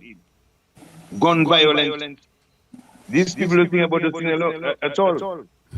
And those things cause the country a lot of pain. And these guys believe for you to be patriotic, you have to sing about a politician who is one man. And the whole country is suffering. You know what I'm saying? So I asked him to diversify. Diversify because there are a lot of people suffering. See, What you're doing not working, I like that. and you call yourself patriotic, you're thinking for yourself. Let's look at the broader picture. You know what I'm saying? And he said, you know what, Hunter, you're very correct. Let's kill that. Yeah. Because there are a lot of things going under the radar, and the people who committing this crime, they're happy because nobody's talking about them. Right. You know what I'm saying? Absolutely, Because the focus absolutely. is somewhere else. Absolutely. Getting away with that. And you're so right because Calypsonians at one time were looked at as the voice, right, social voice of the ills of society to chant down crime, to chant down. You're right, absolutely. We make the gangsters feel comfortable because nobody's talking about them. Yeah. You know what I'm saying? So I tell him, go do your research and do your homework and come with something different next year and people listen to you. Yeah, now it's time to start diversifying because there are a lot of bad things happening and nobody speak about them. Yeah. And the young people don't even listen, they don't go to church. The preachers alone not talk about it and they don't go to church, so they're not listening. They don't get the message. They don't get the message. No, they're not getting the message. Yes. I got They you. love music and the message is not in song. Yeah. Instead, you all kind of thing, Susan Corner and put your cock your bottom up and think. Yeah. There's nothing educational about what's happening. Yeah. You see? So I think we're going down a wrong path. We have to stop at the major road ahead. Turn around and let's have to clean up. Yeah. Absolutely. And hopefully, and I mean the stat she does give is staggering. Staggering, and hopefully, what happened last Calypso competition. It should be eye opener. Yes, with her winning with those lyrics, beautifully written, well sung, and a message that can resonate with everybody across the globe. Exactly. And talking about that, somebody gave me an idea, and but sometimes you just have to listen to people because a man who I thought was a tarot came to me and told me, Hunter, that song should be sung in different languages, and the man was on point. I couldn't agree better. The ground you're walking on. He said that song is such Universal. an It's important, universal. powerful song. Absolutely. It should be, and I took the man when the man was coming to me. I almost didn't say hello. I thought it was a pyro and thing, and the man had sense. So sometimes you learn from people you would not expect, to educate you. True. You know? And I saw Joy perform that song at church. Was it at church? Yes, sir. With Connor playing the keyboard, in a jazz. I mean, that was so beautifully done. In a Thank you. different genre. And it was in Trinidad recently too. Oh, At church. oh really? Yes. Oh wow. Yeah. So that is the me. I think that's the way we need to go. If we're gonna improve our calypso product, right? We have to make To the diversify. product more palatable, right? Yeah. And less. Some people believe to have a good song, you have to be angry every time. Yeah. You have to be aggressive. You see? But it's just like you have children at home, and if you're aggressive every time, you're gonna harden their hearts. Sometimes you did different strokes or different hooks, Yes. a different tone to reach the people. They let them ask themselves a question. You know what I'm saying? But if you come aggressive, obviously they're going to be aggressive too, and nobody listening. Yep. Absolutely. So Joy, you have a big responsibility on your shoulders. Of course, as you're in the record books, Monarch, and of course I think you're set a trend. And well, you and Hunter, of course, Hunter being the writer, you started a trend that I think many people are going to follow. I predict people are going to follow. And stop honestly recycling the same lyrics, because how many in how many different ways can you sing about one person for 20 years?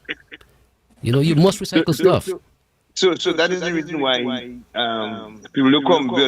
People tell you, I know what they're going to sing about already. Yeah. You see? No, it shows that the composers not really working hard. You listen to the radio and you come and sing. But think deep. Let people think about it. You have to think deep.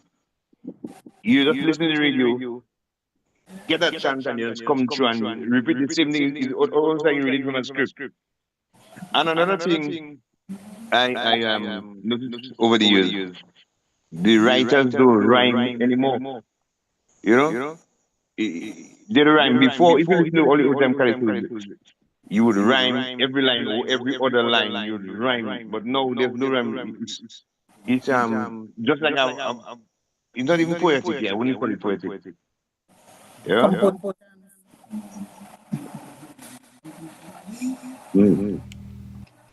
Yeah. So, Joy, have you heard any other Calypsonians, or have you had any discussions with any other Calypsonians about what we're talking about? Yes. And it's a conversation we've had a lot during the season. Two things. I think when people join the art form, a lot of times they go to their writers and they would just choose a song, or the writer would give them a song that they would perform. It's a few factors playing in. I mean, if from the first year when I came in and the feedback was you need to do political songs and I had chosen to go that direction, maybe I would be part of that statistics also. So it's about who's daring to be different, because we have Shanice who has been placing for the past few years, and Shanice does not sing political songs, and her songs have actually been a few of those that are non-political that have been placing. So it's a conversation we've been having, and it's part of it is a lot of us don't write for ourselves. I mean, before a lot of Calypsonians were writers also. So, and then even though they did not write their songs, but they had a part to play in the writing of their songs. So that made a difference also.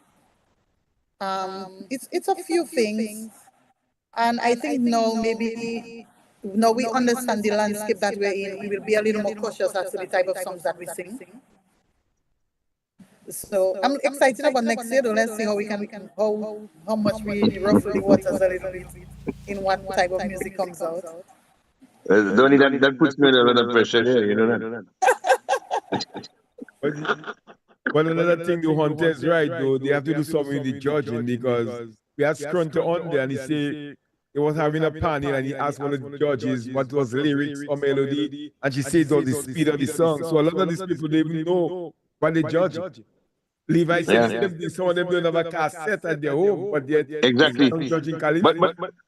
But in our competition, I heard fellas with songs that had other people's melodies just a few years ago, and the judges wouldn't even recognize that. Yes, that is true. That You is see? absolutely true. Melodies of songs that were less than 10 years, and Absolutely they cannot true. recognize that, so you have a problem. Yes. And they score very high, they give them very high points for Yes. melody Yes. and originality. As a we matter have of a fact, problem. as a matter of fact, there was once we went to eliminations. Me and my friend from Grand Bay, and this guy came singing a popular Calypsonian, singing a song.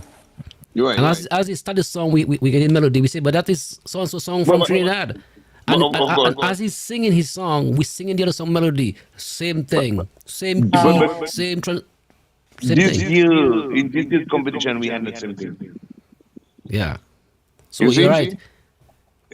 If you're musically astute and you know what you know, once you hear the song, you know I've heard it before. You know, Yeah. and some of the Calypsonians themselves, they sing their melody from their old songs from before. But A yeah. few minor changes. But people singing off key, and some of the judges wouldn't even pick that up. You see? But Joy, for example, Joy has one of the best voices in the thing. Yeah. And when I saw people scoring out of 35 points, Joy was getting 21 points for melody. You have to be melodically mad to do that. You see? 21 points for melody, 22 points for melody.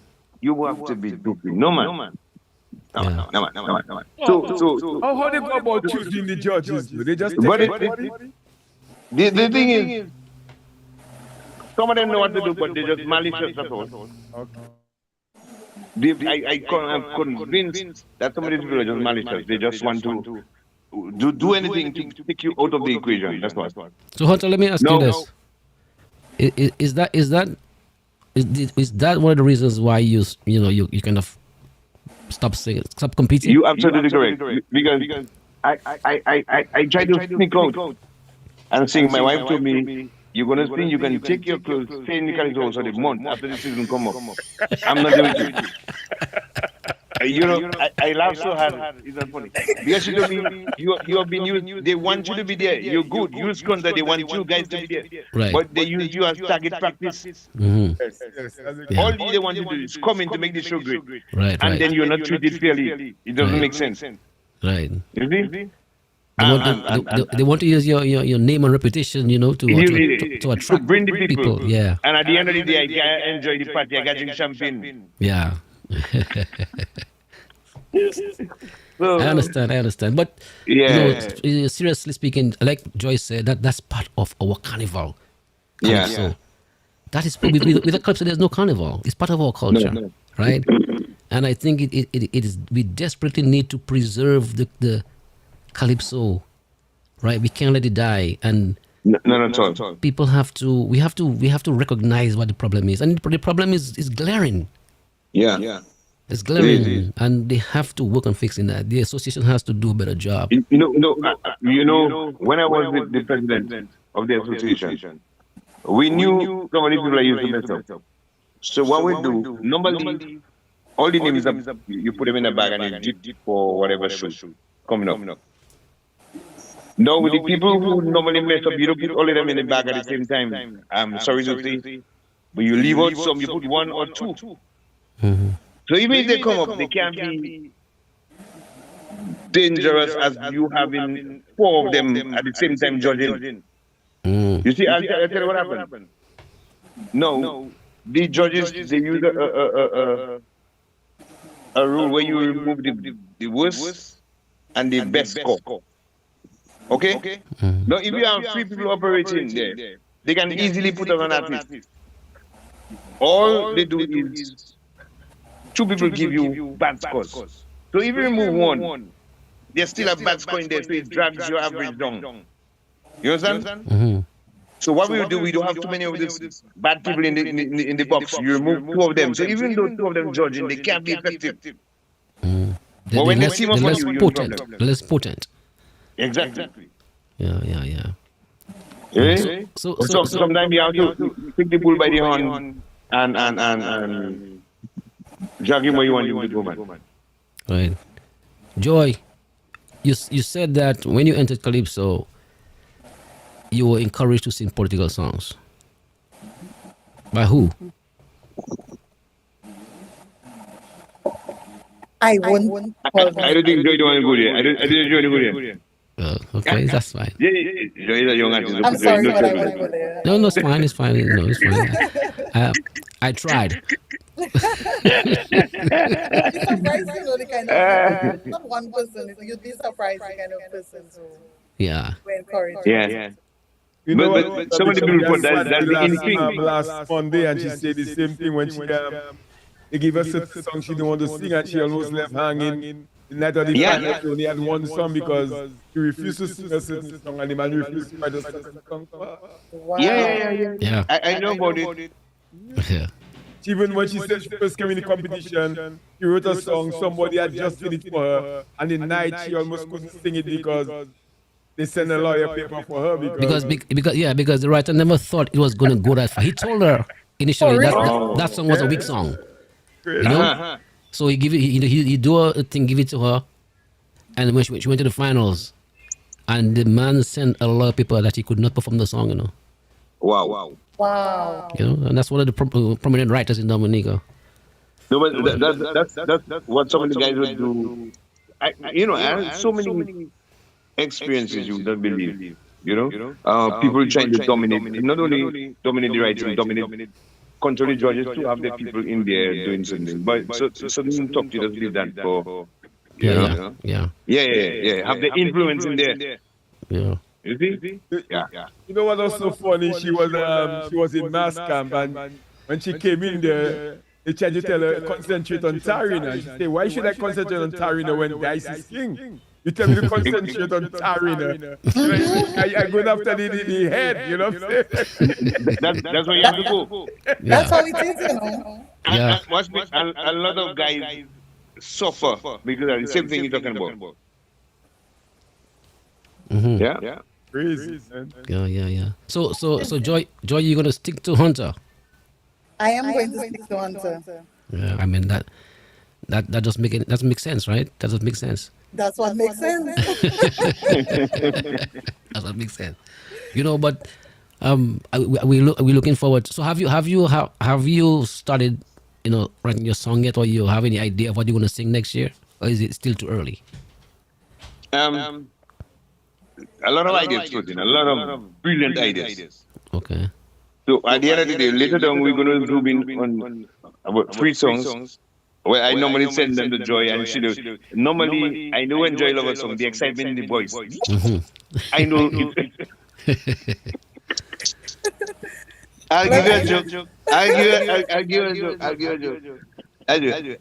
I came up with some ideas. And I love to tease Joy. I'm gonna send you something, let me know. When I send it to her, she say, "Hunter, you have me up all night." From the time I heard that, I say, "Okay, that's who." You up a whole night and you learn that already. You see, so you don't know, but a lot of positive vibes. A lot of next year, Lifesphere. This actually, yeah. Paris the Fine is on Valentine's Oh, really? Day. Yeah. Okay.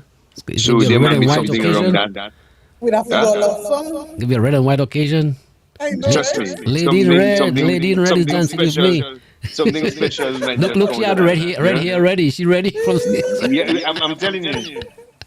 No, There's something Might make special it might just come sound with like that. that song there, I think you can sing any song though. That song in the song there, Yeah. you can Yeah. sing any song, man.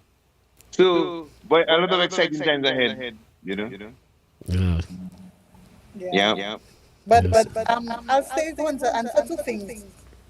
Hunter is very great to work with. Hunter allows me to be myself on the songs. Like I would call him 1,000 times. Hunter, can I change this? Can I do this? Would you mind if I do that? Because Hunter has a very distinctive song. Yeah. And when you hear a song from him, you need to unhear it because you need to try to song just as good. And at first, that was a real challenge for me because I'm like, how do I redo this just as good? Because this man is amazing. And then I had to try to make it my own. So I struggled at first with that, and as soon as we kind of got a balance on it, then he allowed me to do whatever I want. Once I love the song, then I'll come back. There are certain ways that I would phrase things that he wouldn't, and he would just allow me to just let me just do what you want. Everything is like, yeah, man. Yeah. Yeah, man, I good vibes. I believe you make it part of you. You the performer. Yeah. You remember? Because when I'm by the bar drinking, you on stage, you just Yeah, but the crazy thing is, throughout this season, I hear people having, like the first year I went in, I'm hearing all this discussion about their writers and whatever, and who are having issues and who do not want to sing this song and they're not comfortable. And I'm watching like, I have no issues with my writer. Even so when we got paid, like everybody saying, oh, like they lost so much on their thing, they have to budget, they have to, I'm saying like, Hunter forgot to ask me to get paid because I cannot even remember. Hunter asking me for payments, and I was feeling so bad. Like we never had these issues. Like this is like the best person you can have on your corner. He No, guides you every way. the thing is, I understand the program quite well. You have an artist in the competition. The last thing they want is stress. Going in there, so many different things on the mind. Right. They need to focus on what they're going to be doing, and that's what they want. At the end of the day, when the dust is settled, you organize. But Right. to have pressure, all kind of pressure going in a competition is not good. Right. Absolutely not. Yeah. They joking, Carl. They joking. Yes, yeah. So, John, let me ask you this. So, how were you confident this year? Because after you placed like eighth. Hunter said And eighth in the semis. Seventh. Okay. Yes, going into final. Yeah. So were you confident? In the final that you could have won. I was, the good thing about it is two things. I was very confident because I knew I wasn't placing well, but I always knew the quality of product that I had. Right. And I just needed, like every time somebody asks me, I say, well, all I need to do is, when they make it to semis, they're like, try it comfortably for your place. I'm like, well, all I need is to make it in the top 20. I just need to make it to the next round. Next round, yes. And then I just needed to make it to the top 10. And I was very disappointed because I really thought I would have placed higher, but I didn't. But that was good for me because nobody expected anything much from me. So the pressure from public wasn't as high because my placement wasn't so high. And then Hunter comes. Hunter gave me this, and I had been practicing it. Like I have been prepared. This year, I was on another level when it comes to preparation. My team was ready, even when I had no voice. So from semifinals, a week, maybe 3 days after, I got the flu. I actually recorded this song, Quest for Love, with the flu. So I'm like, Hunter, how am I going to do this because I have no voice? The good thing about that is you're so distracted worrying about the things like my voice that's coming. The pressure of winning wasn't even on my mind. And then when I released Quest for Love, I got so many messages. And then going through the messages, like I stopped saying thanks because I realized like those were people wanting to share their stories with me. And I maybe spent 2 days just going through and just responding to people and listening to people. And that was just so important then, yeah? Right. Because I had been doing Calypso for three, I'm shivering, I'm saying that. But I had never got to a point where I had impacted people to that kind of level. And then it became very real.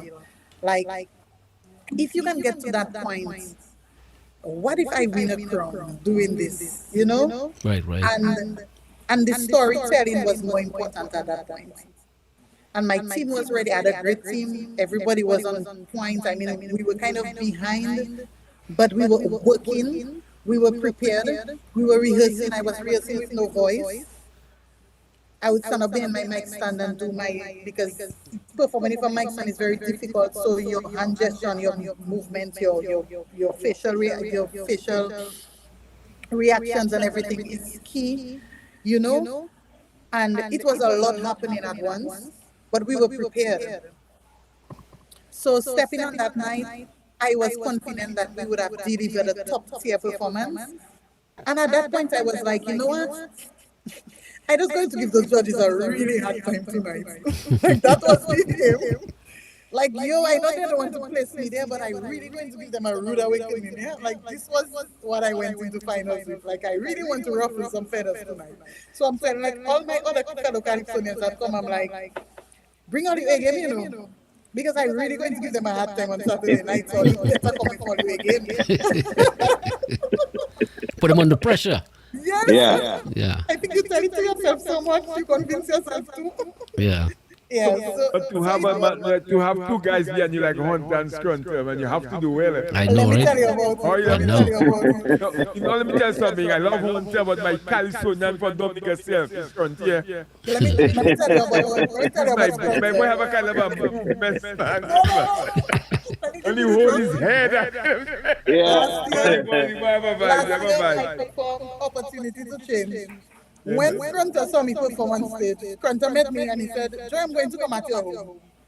So I said, why? He said, you have to work on moving that song. They're too nice for it to be like that on stage.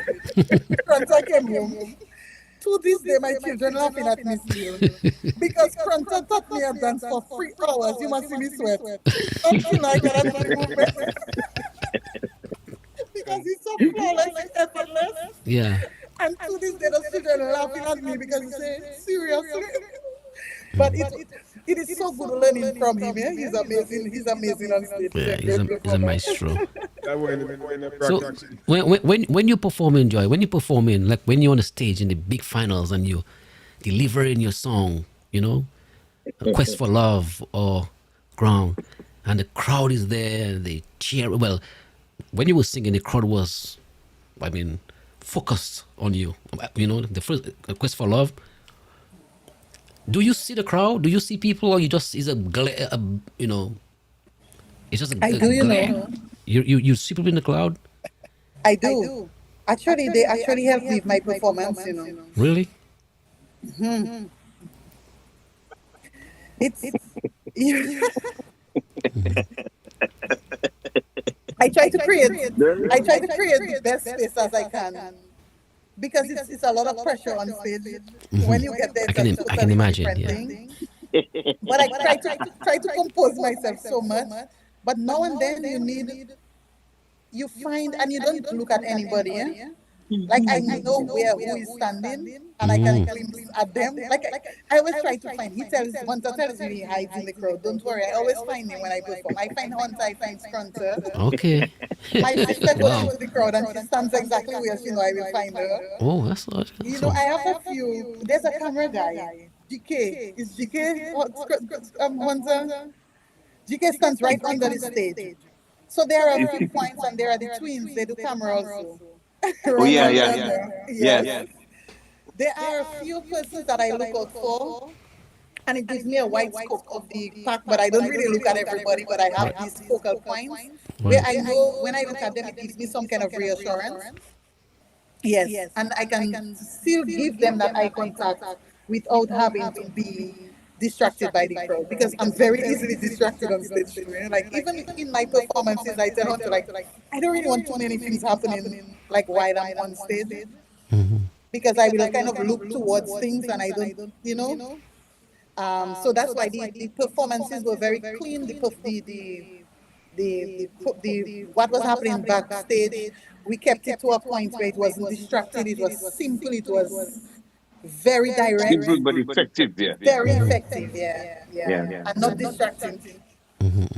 Hunter, how about you? Like when you perform, if you're in a big stage in the finals, and you're performing, do you see faces in the crowd, or you just focus? You're looking, but you're not seeing. You know. I look special expression. But people, I remember one year I was performing and a lady came up front and she gave me the cut. We bought you. But if I give you the joke, it was in 2007. She gave me the cut, and within seconds, the whole entire band shut down.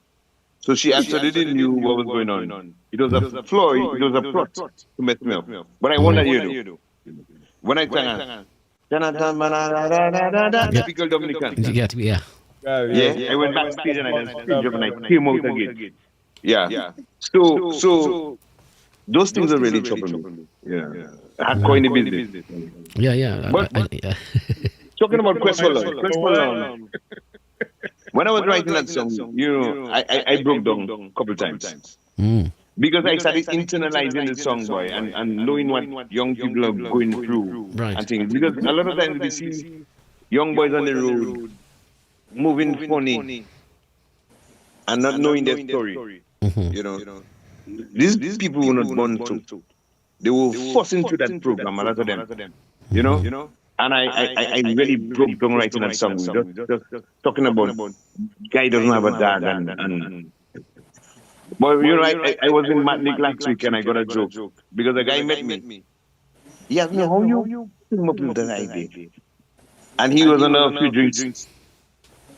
And he watched me tell me, were you bull fested before? Remember, I laughed so hard, the people almost took me off the boat.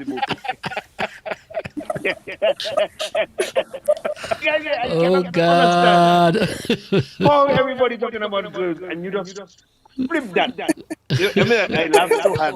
The guy said, "Let me tell you something." You know, but it shows that when people thinking outside the box, Yeah. no, we gotta think outside the box to make the thing really effective. You gotta be creative. Yeah, man. But when I did this song at the 10, Yeah. when I came backstage, Webb looked at me and he was like, "Good." Yeah. He met me. And Yeah. I said, "Was it good?" He tells me. Joy shivered and I said, "Wow." He tells me, "But Hunter is a crazy man, you know." You read that? Yeah. Like no writer would want to write something like this, you know. Yeah. Like yeah. it was. Yeah, but you But see, it was very necessary. Yeah? that's Another boss track, almost as Little Johnny. That Christmas song what's his name? That a nice song. Yeah, Little Johnny. Yeah. Yeah, man. That was a heartfelt song too, man. That's a deep song, very deep song. Deep. Yeah. And that's reality, you know. A lot, so many young boys don't have a father. I mean, the people in the drug business. Man, at 29, 30, these guys are already gone and they have 5 and 6 children. Yes. You know, living for a single mother to fend for. Yes. That is hard. So then And, you have and, to and it's recycle. very common. It's very It's common. common. It It's a recycle. No, the mother is on her own. You know what the problem there is? Yeah. She has to do all kind of things to try to maintain them, and then the basic needs are not going to be met easily. So you have a problem. You're Problem. still in the same lab rolling. A cycle. Then you have little girls being abused. You A have little boys being vicious abused. cycle. Yes. Yes. You know what I'm saying? So you the same place of just spinning. Yes. Problems. You see?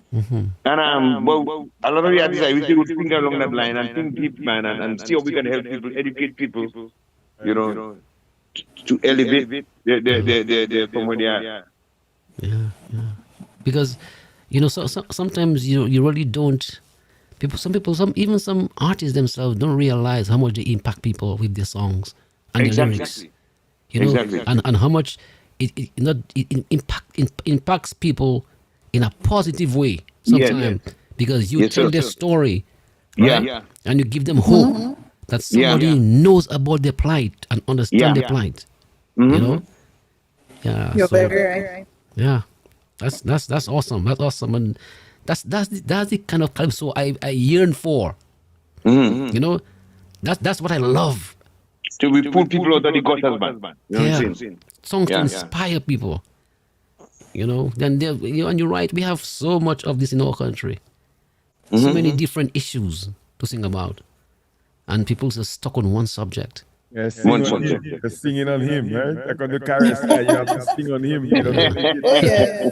But when you watch man like Shadow Flow suffering because of certain songs and Yeah, Shadow Flow, Yeah. Shadow Flow. Yeah. Shadow Flow that song. boss. I don't know Love what his that song. guy doing wrong in Love his Calypso, song. but he does get a beat in Shadow Flow. Yeah. Yeah. And Yeah, he's for good. the 3 years that I have been in Calypso, our songs are very reflective of each other. Yes. You realize that? Yes. That's right. That's right. Every year, we have very similar themes. Yes.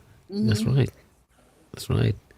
Well, like I said, hopefully, you've made a breakthrough in the conscience of the judges and the public's appetite for calypso, and we better understand that we can do much better. We can bring a better variety, into our calypso songwriting. Yeah, and that hopefully will help to build back the interest in calypso. Hopefully you make history back to back on that. Yeah. That is correct. Hopefully, we're doing this, According to Tarino, that would be nice. Yes. That would be nice. Yes. Yeah. So Joy, tell us about you. Tell us. We're about to wrap up in a few minutes. Tell us what you hope for in the future with your calypso and your singing career. Well, I'm in a very exciting stage right now. I hadn't been doing much calypso stuff because I actually took the Lent season so I could work on my book that I've been finishing up. I'm doing an audiobook. You're writing audiobook. Okay. Audiobook, yes. Good, Called good, Breathe good. Joy. What's it called? Breathe Joy. Nice. It's a 6 steps to healing book. It's a self healing book. I'm very excited about this. So I'm trying to wrap this up, but our team has been working on some really exciting projects. So we are working on Kaiso Culture, which is a curriculum for schools. And I have actually reached out to a few Calypsonians to assist me in this. So we could actually start from foundation of Calypso and the cultural impact of Calypso. So I'm really happy about that. Liberator actually coming on board with me to do that, and he's celebrating 50 years in Calypso this year. So I think he's the best person to pioneer basically the Kaiso Culture project. And I'm actually doing a handbook for Calypso, and it's all the things I have learned in the past 3 years. I mean, from the team. I have been very fortunate to have a very experienced team. Experienced and very determined. I mean, things we don't know, we figure it out and we learn. But what I'm going to do is capture as much as we can in this book. So from eliminations, what you need to get done, your budgeting, your outfits, your performance, production, because when you get to finals, like you need to get it in order. So basically the do's and the don'ts for Calypso performance, so that is for the artists. So persons who want to join the art form, but people who have been there and not so successful, just give them a little cheat sheet now. Yeah. And Joy, not forgetting the royalty part of it too. All that too is important. Yes. The what part of it? Royalty to register for performing rights Register. society. Oh, okay. Yeah. Yeah, that's important. Yes, of course. Right. So so even to marketing, putting them out, distribution and everything, we're going to cover that area also. So it's going to be very comprehensive. I mean, it's something we can grow and develop during the course of the years. Like it's not a 1 year thing. We can add, but I have reached out to a few persons in the different sectors or in the different areas of Calypso production, song, the lights, like everything we can think of. So they can give us their little input. And I am hoping to do a Just Joy Foundation. and I'm going to run this project through the foundation. So see if we can raise funds and assist, like other Calypsonians. The most heartbreaking thing for me last year was seeing a female Calypsonian of ours. I approached her and I'm like, why aren't you performing this year? Because I'm very excited about her. She's been in Calypso forever, and she's like, I didn't have money to go to the studio, and I didn't have somebody to write me a song. I'm like, money shouldn't be a factor. I mean, it is a big deal, but to build an art form, I mean, these are the people who are very exciting and happy about the art form, growing the art form itself, passionate about it, and they cannot take part because they have certain limitations. Like, I think we can give some assistance to these Calypsonians. So, I mean, it's a lot to deal with in a year, but I'm excited about this year. I think 2025. So that's what you have to read next year to go for continuation. So we continue, right? Yes. Yeah, well, that's very wonderful. I think that will have a positive impact on many others who want to pursue Calypso and who want to be involved in Calypso, and you can give them So you see why it's a joy, that support. Yeah, absolutely. Well, Hunter, what about you? I guess someday we might get an album from you too, right? Oh, yes. All right. Yeah, Hunter. We're working on this. What about your plans for the future? Plans, I'm never going to give up on music. Actually, I'm just going to do my needs. I'm going to do some knee replacement, and after that, I'm going to write music, and that's my retirement plan. Do music as an enjoyment and make some money out of it, and just have fun. Cool. So we'll be hearing a bouillon from you soon, or a bouillon? But it's very, actually, I have a couple things. If I jump one now, that's it. It's inclusive. Pass it, man. Let me just give you an idea of a track. For a number of years now, I notice every time it's kind of a festive season in Dominica, there's everybody's sick. Yes. Either a cough, a cold, or fever. So what I intend to do in song is to go to my pharmacist in advance to prepare myself. So I need something for cold, for cough. No more kuhum. For cold, for cough.